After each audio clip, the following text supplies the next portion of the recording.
สะใจเลยมันนี่กินแบบโคตรอยากกินกอยปลาเห็ดกินเองเนาะลงมือเองเลยรายการพิเศษมากมันนี่เห็ดกอยปลากินลงครัวได้มันนี่ลงครัวได้กอยปลากินเป็นปลาเก็ดแลบเนาะการเจียมซอยไปละโอ้ลงครัวเองเนี่ยเจียมหัวสิไข่ใบขี้ฝุ่นบางนาวเลยบางนาวมีบะมะกอกเลยตำคิงตอนนี้เดี๋ยวเขาก้อยแบบอันนั้นเด้อเขาเอาก้อยยังกินก้อยจับนะพอแล้วโอเคก้อยจับโรยเกลือก่อนเพื่อให้อันนั้นก้อยปลาเฮาสีมันสมังนิดนึงนะเป็นงวงเสียได้หนึ่งสีมันสมังนิดนึงเนาะเพื่อให้เขาขั้นสมเลยมันจะบุกโบเลวโบเละเนาะนี่สูตรบอเสิร์ตเองเด้อ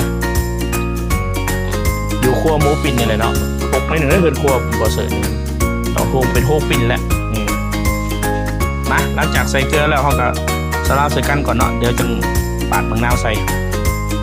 ให้มันเขาเนื้อก่อนระวังเกลือกับซีนปลาเพื่อไม่ให้ซีนปลามันแหลวเกินไปโอเคเขามีสมพักละหาน้ำเลยวัน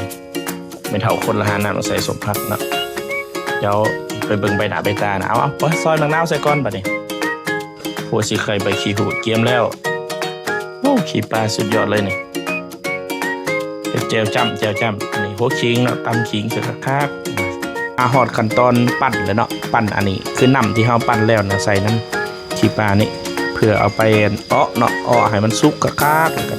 ใส่เครื่องปรุงหัวขิงหัวสีไข่ยังใส่แล้วก็จะมาก้อยตัวนี้เขาจะมาปรุงเนาะเกลือไปนกขอไปพักไปหอมใส่ตัวนี้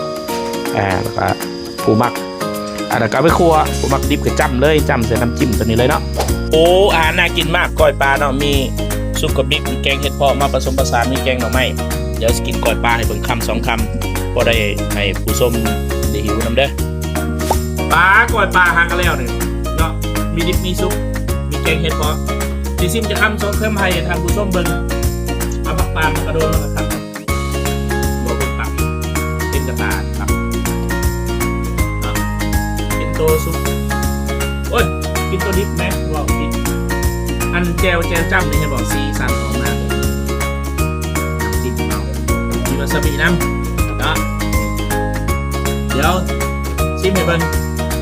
สะใจแล้วมันนี่กินแบบโคตรอยากกินกอยปลาเห็ดกินเองเนาะลงมือเองเลย